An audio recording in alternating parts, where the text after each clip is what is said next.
بسم اللہ الرحمن الرحیم۔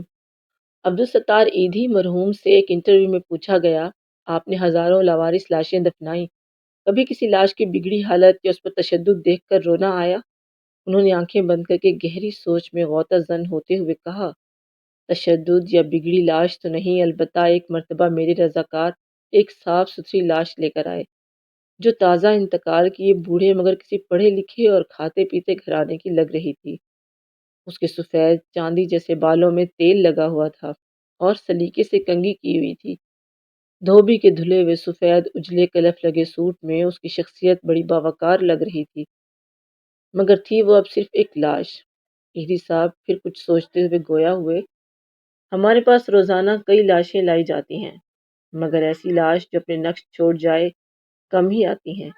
اس لاش کو میں غور سے دیکھ رہا تھا کہ میرے رضاکار نے بتایا، اس نے کراچی کی ایک پوش بستی کا نام لے کر کہا کہ یہ لاش اس کے بنگلے کے باہر پڑی تھی۔ ہم جو ہی بنگلے کے سامنے پہنچے تو ایک گاڑی میں سوار فیملی جو ہمارا ہی انتظار کر رہی تھی، اس میں سے ایک نوجوان برآمد ہوا اور جلد بازی کا مظاہرہ کرتے ہوئے ایک لفافہ ہمیں تھماتے ہوئے بولا، یہ تدفین کے اخراجات ہیں۔ پھر وہ خود ہی بڑبڑایا، یہ میرے والد ہیں، ان کا خیال رکھنا، اچھی طرح غسل دے کر تدفین کر دینا۔ اتنے میں گاڑی سے آواز آئی، تمہاری تقریر میں فلائٹ نکل جائے گی۔ یہ سنتے ہی نوجوان پلٹا اور مزید کوئی بات کیے گاڑی میں سوار ہو گیا اور گاڑی فراٹے بھرتی ہوئی آنکھوں سے اوجھل ہو گئی۔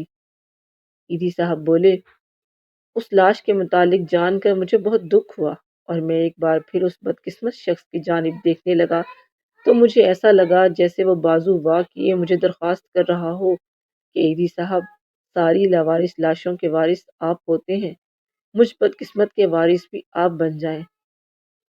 میں نے فوراً فیصلہ کیا کہ اس لاش کو غسل بھی میں دوں گا اور تدفین بھی میں خود ہی کروں گا۔ پھر جو ہی غسل دینے لگا تو اس اجلے جسم کو دیکھ کر میں سوچ میں پڑ گیا کہ جو شخص اپنی زندگی میں اس قدر معتبر اور حساس ہوگا، اس نے اپنی اولاد کی پرورش میں کیا ناز و نوم نہ اٹھائے ہوں گے، مگر بیٹے کے پاس تدفین کا وقت بھی نہ تھا۔ اسے باپ کو قبر میں اتارنے سے زیادہ فلائٹ نکل جانے کی فکر تھی، اور یوں اس لاش کو غسل دیتے ہوئے میرے آنسو چھلک پڑے۔